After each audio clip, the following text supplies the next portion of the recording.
M.I.T. Musa എന്ന ഹാസ്യ പരമ്പരയിലെ മുഖ്യ കഥാപാത്രമായ പാത്തുമ്മയുടെ വേഷം സുരഭി ലക്ഷ്മിക്ക് ഏറെ ജനപ്രീതി നേടിക്കൊടുത്തു. മിന്നാ മിനുങ്ങ് എന്ന സിനിമയിലെ അഭിനയത്തിന് മികച്ച നടിക്കുള്ള ദേശീയ അവാർഡും സുരഭി നേടി. കാലടി ശ്രീശങ്കര സർവകലാശാലയിൽ നിന്നും ഭരതനാട്യത്തിൽ 1ാം റാങ്കോടെ ബിരുദവും പിന്നീട് തിയേറ്റർ ആർട്സിൽ 1ാം റാങ്കോടെ ബിരുദാനന്തര ബിരുദവും നേടിയിട്ടുണ്ട്. ഈയിടെ ഇറങ്ങിയ അജീന്റെ 2ാം മോഷണം എന്ന ചിത്രത്തിൽ ടൊവിനോ തോമസിനെ നായികയായി അഭിനയിച്ച് വളരെ മികച്ച പ്രകടനവും പ്രേക്ഷക പ്രശംസയും നേടി.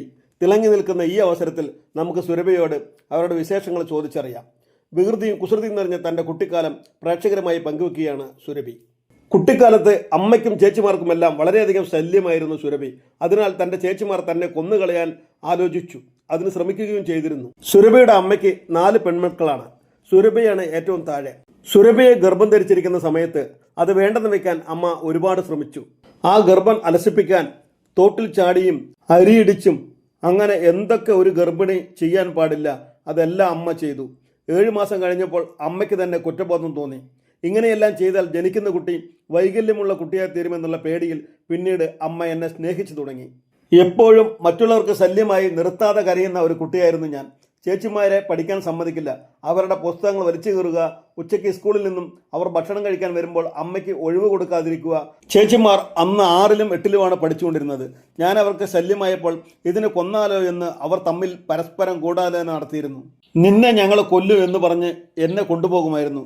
പിന്നീട് വേണ്ട, പിന്നെ കൊല്ലാമെന്ന് പറഞ്ഞ് തിരികെ കൊണ്ടുവരും. ചേച്ചിമാർ തോട്ടിൽ കുളിക്കാൻ പോകുമ്പോൾ ഞാനും പിന്നാലെ പോകും. എന്നെ തോട്ടിലെ ഒരു വള്ളിയിൽ പിടിച്ചിരുത്തും.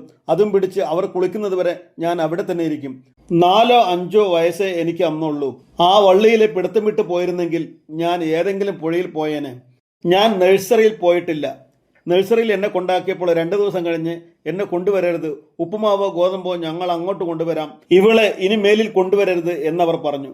കാരണം അമ്മ പോയി കഴിഞ്ഞാൽ ഞാൻ നിലത്ത് കിടന്ന് ഉരുണ്ട് കരയുമായിരുന്നു.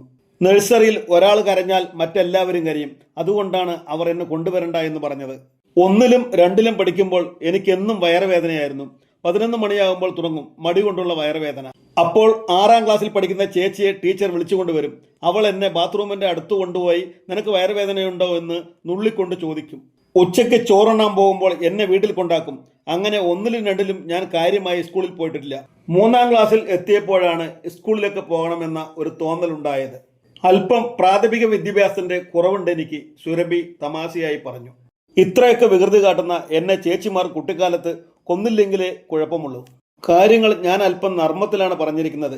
എന്റെ ചേച്ചിമാർ എന്നെ പൊന്നുപോലെയാണ് പിന്നീട് നോക്കിയിരുന്നത്, സുരഭി ലക്ഷ്മി പറഞ്ഞു നിർത്തി.